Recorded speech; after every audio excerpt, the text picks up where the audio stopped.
Assalamualaikum warahmatullahi wabarakatuh. Perkenalkan nama saya Nova Rasad Muhammad dengan NIM 2215111121 dari Prodi S1 Informatika kelas C. Jadi pada kesempatan kali ini saya ingin me- mempresentasikan laporan tugas besar praktikum sistem basis data saya yang disusun dalam rangka memenuhi tugas ujian akhir semester mata kuliah praktikum sistem basis data dengan dosen pengampu mata kuliah Bapak Muhammad Adresu MSc. Oke, kita langsung saja masuk ke bagian bab satu pendahuluan. Jadi pada eh, proyek kali ini saya membuat database peminjaman film secara offline.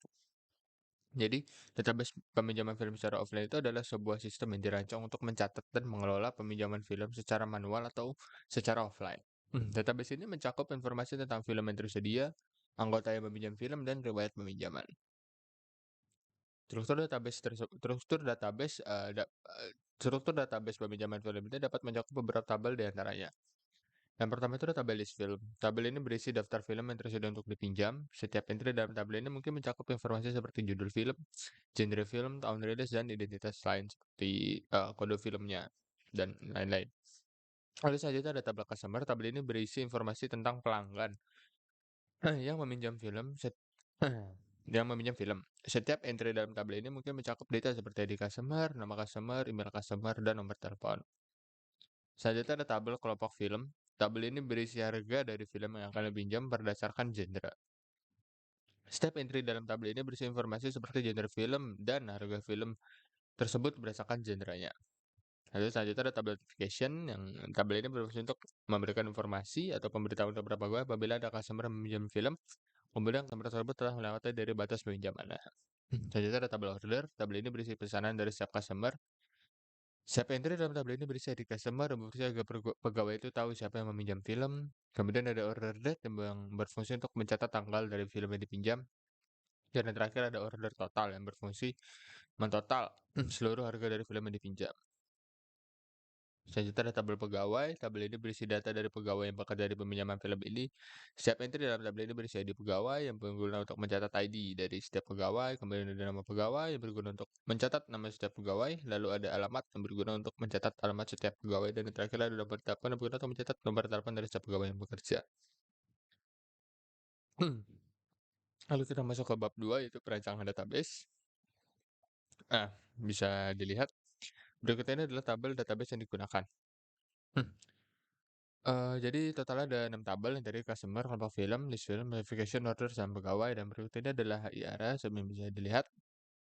Customer ada ID, nama, email, nomor HP.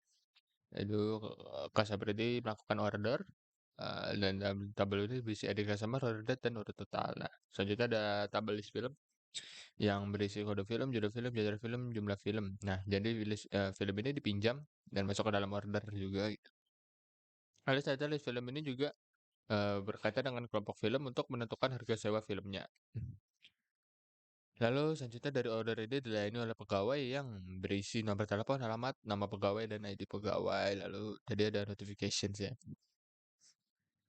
yang berguna untuk memberikan notifikasi kalau sudah melewati tenggat tenggat peminjaman.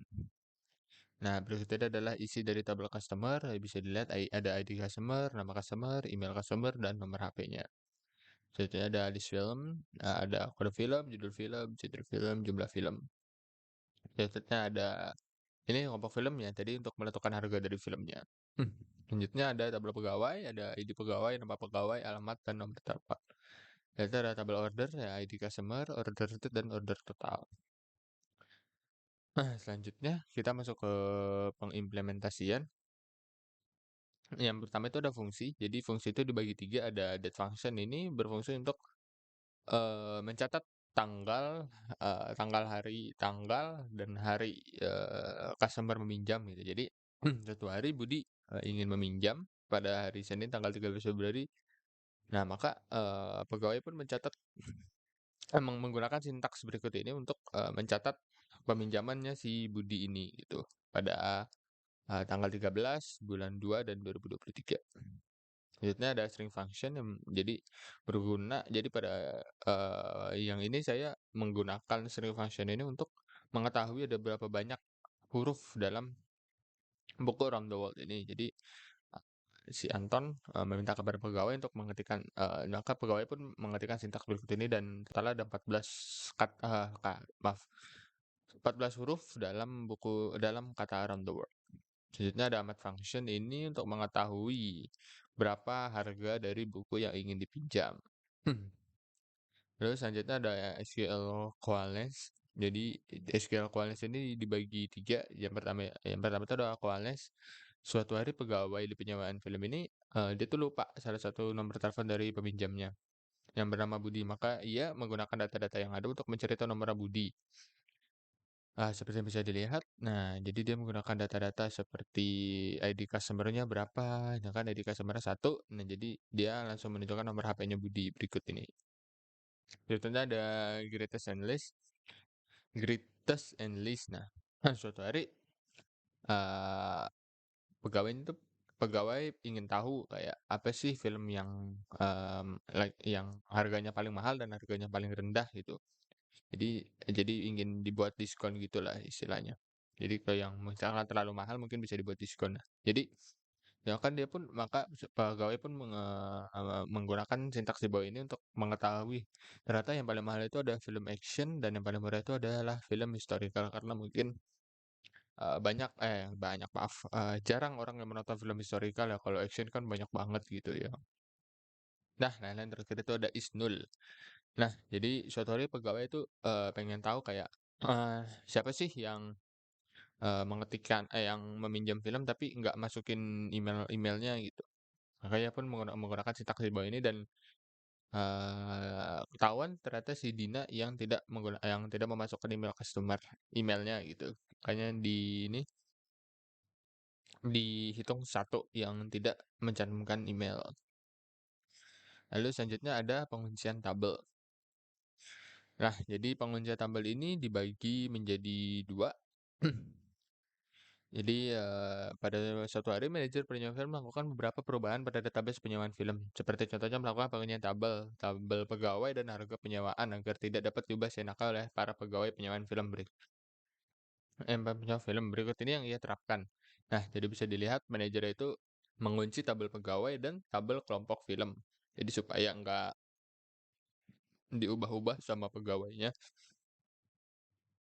Nah, jadi hanya manajer yang bisa mengatur tabel pegawai dan penyewaan filmnya gitu. Maaf, dan kelompok filmnya.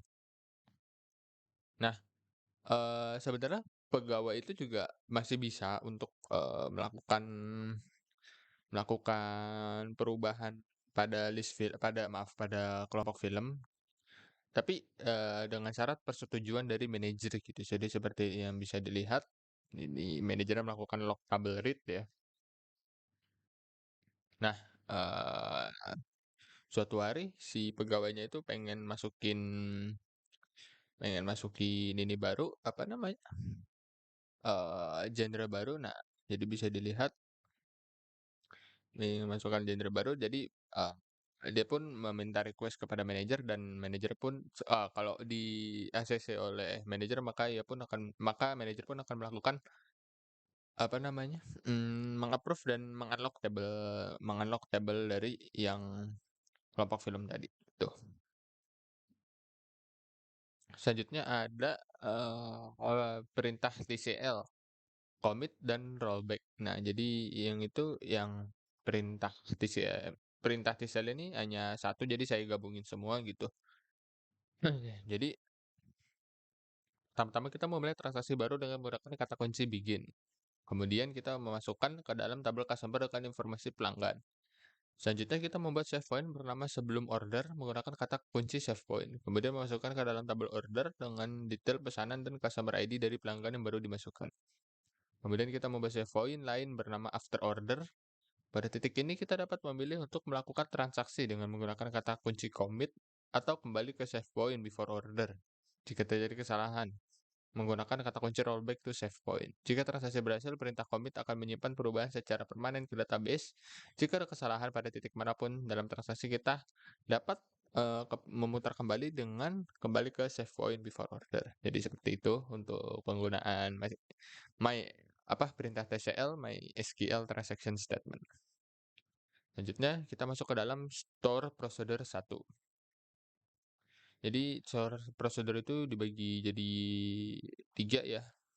Yang pertama itu ada store procedure. Nah, jadi bisa dilihat saya menggunakan store procedure ini. Jadi store procedure itu merupakan fitur yang sangat berguna dalam database MySQL yang memungkinkan pengguna untuk menjalankan sekelompok pernyataan SQL tanpa menyimpan. Nah, dalam banyak situasi, pengguna seringkali harus menjalankan pernyataannya sama berulang kali dengan parameter yang berbeda. Dengan menggunakan prosedur, pengguna dapat menyertakan parameter ke dalam pernyataan SQL dan menjalankannya kapanpun tanpa perlu mengetik ulang pernyataan SQL tersebut. Lalu selanjutnya ada store prosedur variabel. Jadi variabel merupakan sebuah entitas data yang memiliki nama dan nilai yang dapat berubah ketika store prosedur dieksekusi. Pada store prosedur, variabel digunakan untuk menyimpan hasil yang diperoleh secara langsung. Variabel-variabel ini memiliki cakupan lokal yang terbatas hanya pada store prosedur tersebut.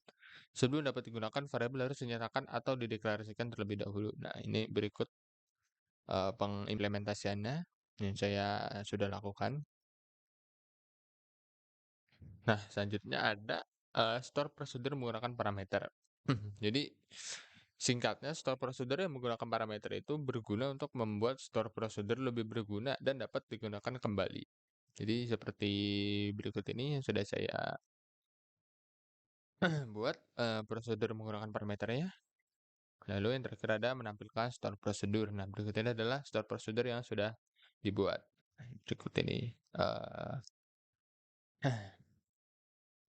Lalu kita masuk ke store prosedur lagi, yaitu yang kedua ini dibagi menjadi 3 ya. Jadi yang pertama itu ada loop. Nah, jadi tujuan dari perulangan ini adalah untuk memasukkan bilangan genap antara 1 hingga 10 ke dalam variabel string atau str dengan menggunakan fungsi concat. Variabel x diinisialisasi sebagai nilai 1 dan variabel str diinisialisasi sebagai nilai kosong. Selanjutnya, perulangan dimulai dengan label perulangan. Jika nilai x lebih dari 10, maka perulangan dihentikan dengan menggunakan perintah leave label perulangan. Jika nilai x adalah bilangan ganjil, maka perulangan terjadi lagi ke label perulangan dengan menggunakan perintah iterate label perulangan. Jika nilai x adalah bilangan genap, maka nilai x akan ditambahkan ke dalam variabel str dengan menggunakan perintah set str sama concat str x, setelah perulangan selesai, hasil dari variabel str kemudian akan ditampilkan dengan menggunakan perintah select str. Dan berikut ini adalah pengimplementasian yang sudah saya lakukan. Ya, seperti ini. Oke, selanjutnya kita masuk ke perulangan while. Jadi di perulangan while ini declare x integer dan declare str varchar adalah perintah untuk mendeklarasikan variabel lokal yang digunakan dalam store prosedur. Variabel x dideklarasikan sebagai integer dengan nilai awal 1, sedangkan variabel str dideklarasikan sebagai string dengan panjang maksimum 50 karakter dan nilai awal kosong. Set x sama dengan 1 dan set str sama dengan kosong adalah bukan kosong, ada tanda petik, maaf. Adalah perintah untuk menginisialisasi nilai dari variabel x dan str while while x kurang dari 10, do merupakan awal dari sebuah perulangan while dengan kondisi x kurang dari 10. Nama kondisi ini terpenuhi, blok kode yang berada di dalam while akan terus dieksekusi. set x sama dengan x plus 1 merupakan perintah untuk menambahkan nilai variabel x dengan 1 pada setiap iterasi perulangan. Set str sama dengan concat str x, merupakan perintah untuk menggabungkan nilai dari variabel x dengan tanda koma dan menyimpannya ke dalam variabel str. Dan berikut ini adalah pengimplementasian yang sudah saya buat. Saya zoom sedikit. Nah, ini dia, bisa dilihat. Nah, ini yang sudah saya implementasikan. Oke, kita lanjut ke yang terakhir, yaitu perulangan repeat until. Tujuan dari perulangan ini adalah untuk memasukkan bilangan yang bertambah sebanyak 5 setiap kali perulangan, dimulai dari angka 1 hingga 50, ke dalam variabel string result dengan menggunakan variabel concat.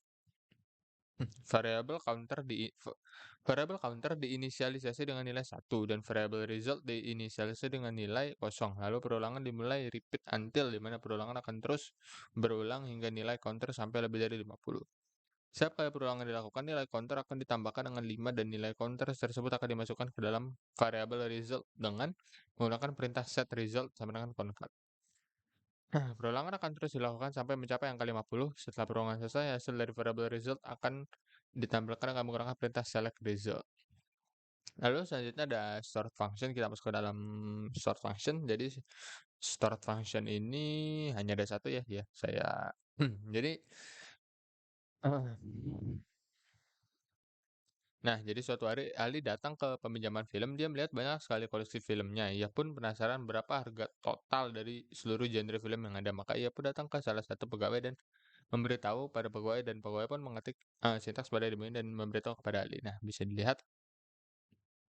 Nah, jadi kan tadi kita harga filmnya itu berdasarkan genre ya. Nah, jadi kalau genrenya kan genre tadi ada 4. Nah, ada 15.000, 12.000, 18.000, 17.000. Nah,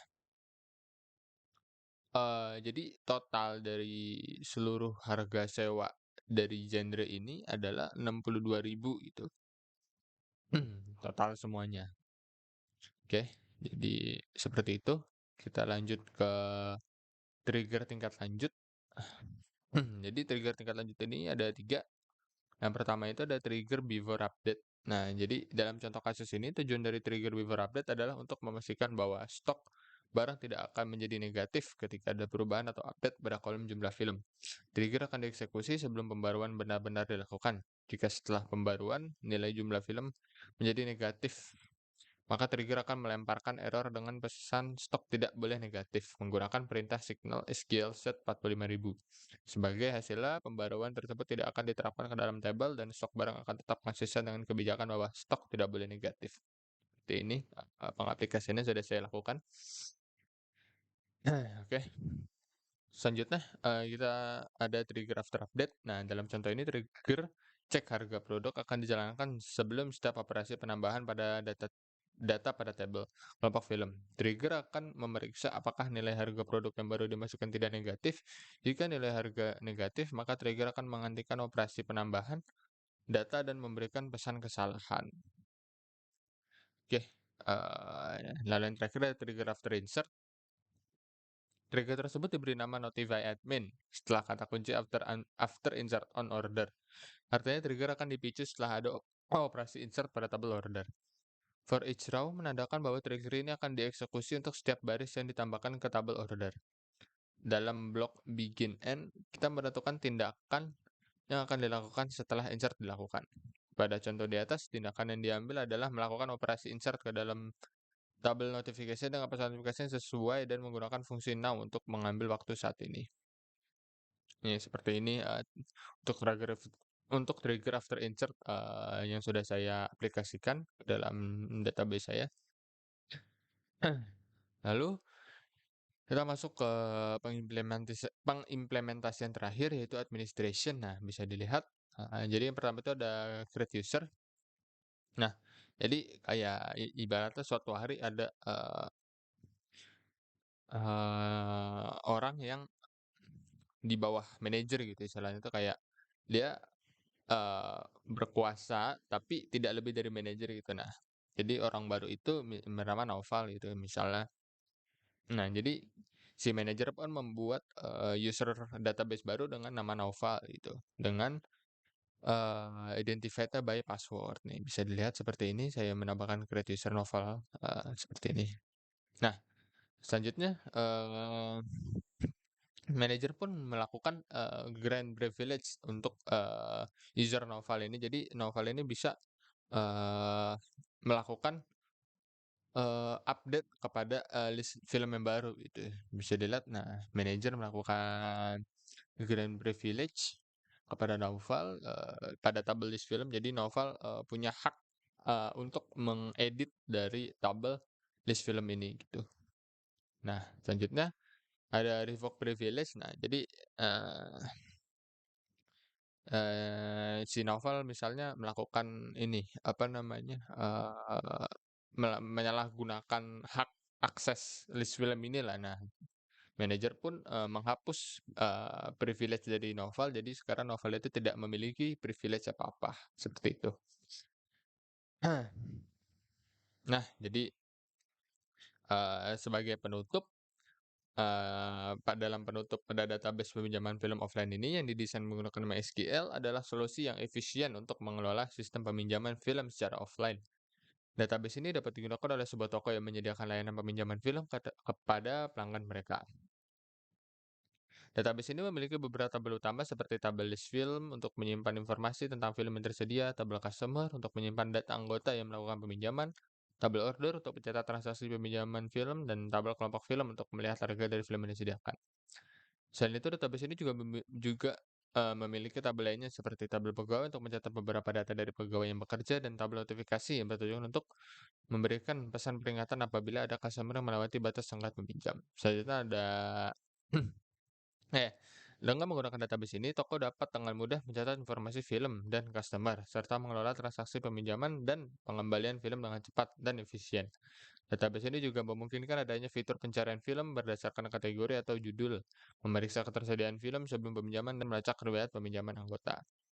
Secara keseluruhan, database yang didesain menggunakan MySQL akan memberikan kemudahan administrasi dan pengelolaan yang diperlukan untuk mengoperasikan sistem peminjaman film secara offline. Oke, sekian laporan yang bisa saya laporkan untuk UAS praktikum basis data saya. Apabila saya ada kesalahan, saya minta maaf. Wassalamualaikum warahmatullahi wabarakatuh.